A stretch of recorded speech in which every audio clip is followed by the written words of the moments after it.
Habs Nation. Have you ever watched the mainstream media spiral into a frenzy of speculation and panic as the NHL trade deadline looms, only to see a savvy front office stand firm and outmaneuver the chaos? In the hyper-analytical, cutthroat ecosystem of professional hockey, we operate under a strict, non-negotiable 72-hour expiration window on actionable intelligence in this tactical war room. Yet, diving into the archives for a forensic autopsy on a 2-month-old corporate hallucination is a critical exercise in understanding asset management. The trade deadline of March 6 is long past, but the lingering ghost of the Patrik Laine rumor serves as a perfect case study in how elite front offices wield leverage. Grab your collective bargaining agreements, pull up your salary retention ledgers, and brace for an unflinching breakdown. We're auditing exactly why the Montreal Canadiens refuse to flinch amid the winter deadline madness. Let's start by mapping the structural and financial reality of Patrik Laine as it stood 2 months ago in the heat of trade deadline speculation. We're talking about a 27-year-old elite perimeter shooter, a player with a proven knack for lighting up scoreboards when healthy. However, at that time, Laine was recovering from abdominal surgery, a significant medical red flag for any potential suitor. He carried a hefty $8.7 million cap hit, was heading into unrestricted free agency at season's end, and held a highly restrictive 10-team no-trade list, giving him substantial control over his destination. This wasn't just a player. It was a complex geometric puzzle of risk, cost, and contractual limitations. Any team considering a move for Laine had to weigh his undeniable talent against a laundry list of complicating factors: health uncertainty, financial burden, and limited trade flexibility. The media, in its typical pre-deadline hysteria, looked at this puzzle and spun a narrative that Montreal was desperate to liquidate the asset. Reports swirled that Ken Hughes was open to retaining 50% of Laine's salary to facilitate a deal, a move that would ease the cap burden for acquiring team by cutting his hit to $4.35 million. But here's the massive corporate caveat that many outlets glossed over. The Canadiens absolutely refused to attach premium draft capital or high-value prospects to sweeten the pot. This wasn't a fire sale or a sign of weakness.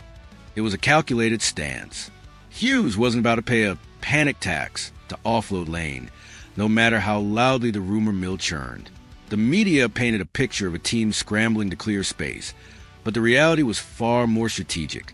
I need you to freeze your analytical processing and focus on the leverage Montreal held in this scenario. The Canadiens weren't operating from a position of desperation or weakness.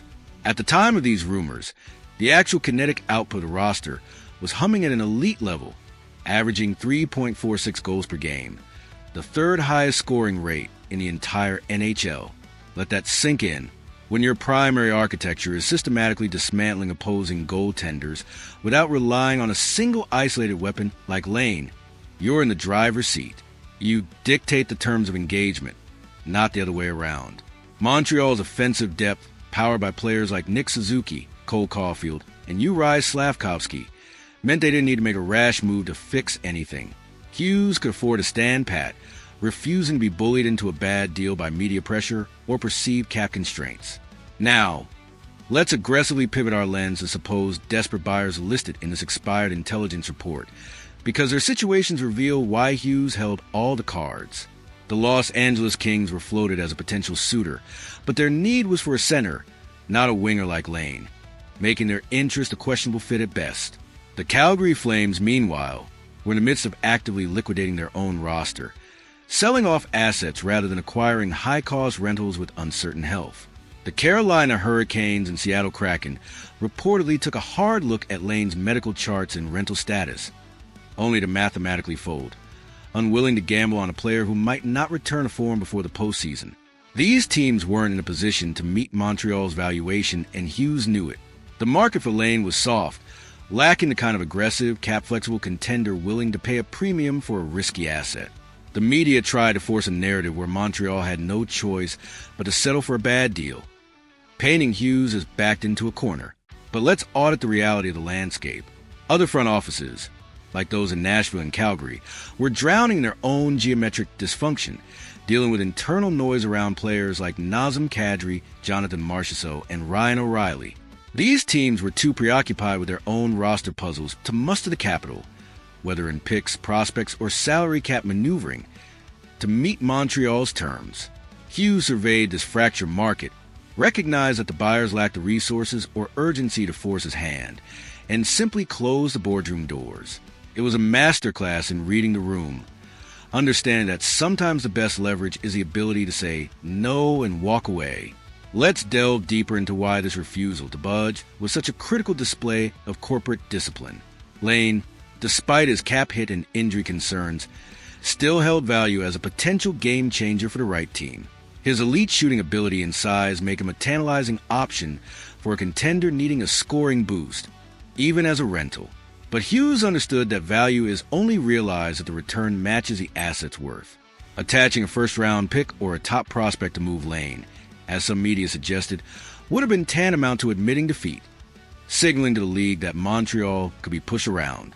Instead, by holding firm on not sweetening the deal with premium assets, Hughes protected the team's long-term war chest. Draft capital and prospects are the lifeblood of a sustainable contender, especially for a team like the Canadiens, who are transitioning from rebuild to contention with a young core that needs supporting pieces in the pipeline. Moreover, let's consider the internal roster dynamics at play. With the team scoring at a top-tier clip, Laine's absence from the lineup due to injury wasn't a death blow to Montreal's performance. Other forwards stepped up, and the offensive system under Martin St. Louis proved adaptable, relying on depth rather than a single star. This allowed Hughes to negotiate from a position of strength, knowing that keeping Laine, even if it meant carrying his cap hit through the season, wasn't crippling the team's immediate success.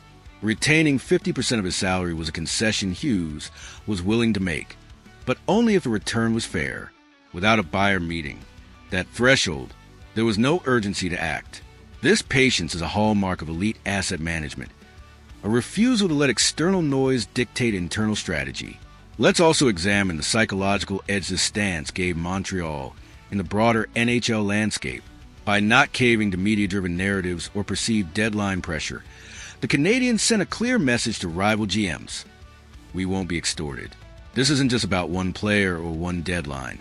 It's about establishing a reputation as a front office that operates on its own terms. Teams like Nashville or Calgary, mired in their own roster dramas, took note. Future trade negotiations will reflect this precedent. Hughes has positioned Montreal as a tough negotiator, unwilling to be lowballed or rushed into suboptimal deals. That reputation is invaluable, especially as the team marches toward the postseason with a roster that's already clicking on all cylinders. Now, let's zoom out to the postseason implications of this discipline in action. As the Canadiens head into the playoffs, they do so with their asset pool intact. No draft picks squandered, no prospects lost in a panic move to dump Laine.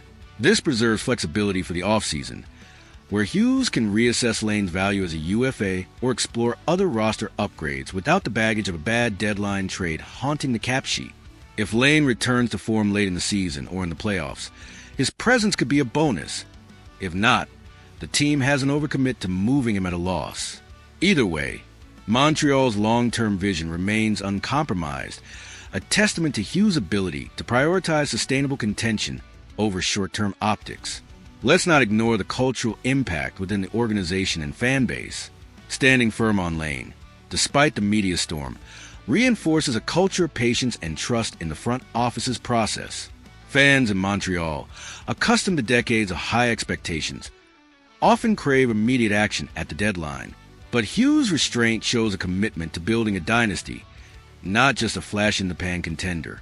It's a reminder that sometimes the best moves are the ones you don't make, preserving resources for when the right opportunity aligns with the team's timeline. This approach builds credibility with a passionate fan base that values championships over quick fixes. Finally, let's acknowledge the broader lesson for NHL front offices. The greatest transactions in this league are often the ones you completely refuse to execute. By holding the line on Patrik Laine, the Montreal Canadiens demonstrated absolute corporate discipline, refusing to succumb to emotional decision-making or media-driven pressure. As the franchise now marches toward the postseason, that disciplined long-term vision is paying massive geometric dividends. They've proven to the rest of the league that they won't be strong-armed at the trade deadline, setting a powerful precedent for future negotiations. The blueprints are on the table, and the autopsy of this media hallucination is complete. I'm turning the floor over to you in the comments. Step into the GM's chair. Was Kent Hughes' refusal to attach premium assets to move Patrik Laine the ultimate display of deadline discipline? And how does this shape Montreal's postseason strategy? Crush that subscribe button now to lock in your permanent executive access to this war room. Slam the like button to overpower the algorithm. Keep your sights locked on the active transaction wires and stay fiercely tuned in for our next tactical breakdown.